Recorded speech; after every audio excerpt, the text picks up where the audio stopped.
Le stationnement. Le stationnement, à chaque fois que je suis allé en porte-à-porte, les gens m'en ont parlé. Ils m'ont dit que c'est un enfer pour se garer. Et en plus, quand on se gare mal, on se prend une prune.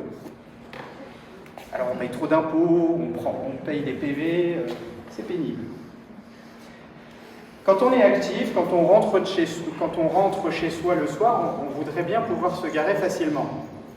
Alors, je ne vais rien vous apprendre, même si on a parlé d'Harry Potter dans la vidéo, j'ai pas de baguette magique. Mais, j'aimerais bien qu'on réorganise le stationnement dans tout Varangéville. Partout. Partout. Parce que, vous avez vu, aujourd'hui, c'est 80% de la population qui se déplace en voiture pour aller au travail. Et les équipements de stationnement qu'on a aujourd'hui datent d'une époque où on avait une voiture par foyer. Aujourd'hui, c'est 3, 4 voitures par foyer. Comment voulez-vous que le même nombre de places de stationnement accueille 4 fois plus de véhicules? Là, il y a quelque chose qui ne va pas. On est déconnecté. Ça ne marche pas. Et donc, en fait, il faut raisonner de manière très posée dans chaque quartier aux méthodes pour développer le stationnement et un stationnement alternatif.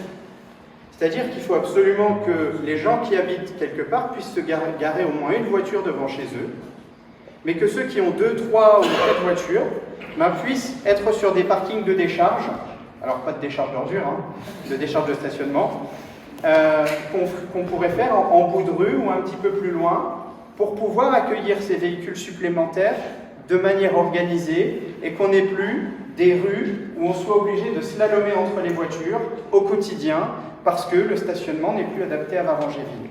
Ça aussi, ça relève du cadre de vie. Et ça, c'est l'attente des Varangévillois qui sont actifs et qui vont travailler et qui rentrent le soir chez eux et qui sont fatigués.